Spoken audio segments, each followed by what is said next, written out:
trying to justify why you should get what you want is kind of the mode that you're in. You've already done everything that matters. You've asked, it's in the vortex, cooperative components have already been gathered. All you got to do is find some easy matches that cause you to stop doing that thing you do while you're trying to justify the thing that hasn't happened, because in every moment you spend trying to justify something that hasn't happened, you're keeping it from happening. Who are you justifying to? Who is it that's going to grant you the golden key to your allowing what you want? There's nothing outside of you that's doing that. So you're distracting yourself from your normal pattern of thought by implementing a new pattern of thought, which is easy matches. We used to say, when you stop doing that thing that's keeping you from what you want will flow. And then we say, every time you're doing that thing that's keeping you from what you want, you don't feel good. That's a clue. Well, that's not that helpful, Abraham, to catch myself doing the blocking or doing the blind spot. So you want to do the other more frequently about more subjects. You want to just get in the habit of making easy matches. Mm-hmm. And you want to do it in every opportunity that you can.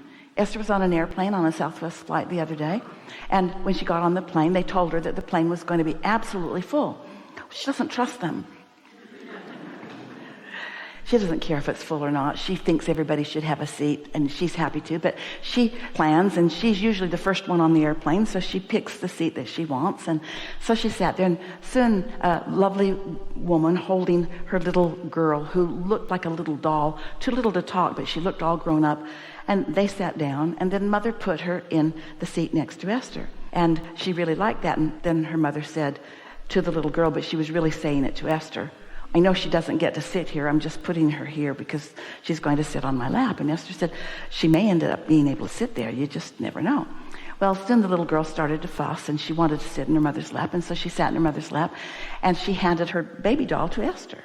And so Esther held her baby doll, and then Esther put her baby doll in the extra seat and strapped her in. And then she wanted to unbuckle her, and then she wanted to buckle her, and then she wanted to unbuckle her, and then she wanted to buckle her, and then she wanted to unbuckle her, and then she wanted to buckle her, and then she wanted to unbuckle her, and then she wanted to buckle her. And Esther thought, I did that. And then Esther thought, my desire to entertain this little girl has already set things into something that's going to be problematic for her mother. And Esther thought, I hope someone else sits in that middle seat. And soon, the door was shut.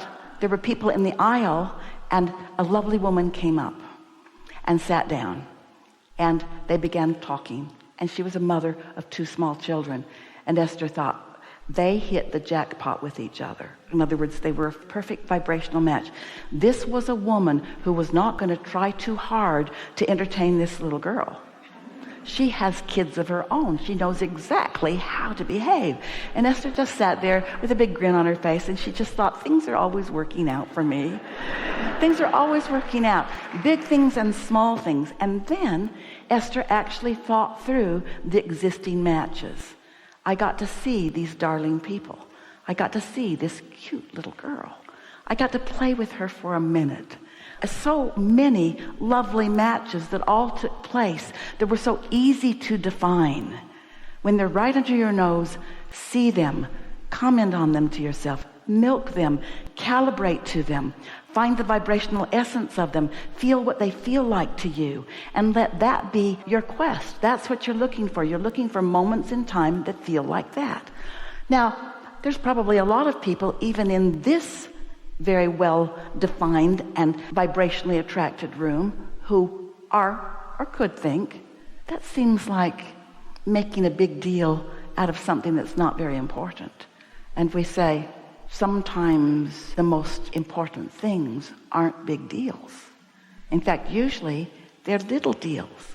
Do you know that your point of attraction, how the universe responds to you all day, every day, is not over the big stuff in your life. It's about stuff just like that.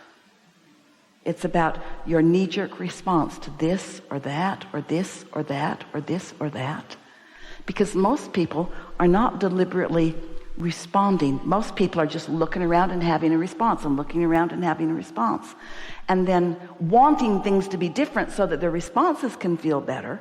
But when you show yourself that you can find the things that elicit from you the response that feels better, now you are in the driver's seat of all things wanted. There is nothing that you cannot be or do or have when you get that.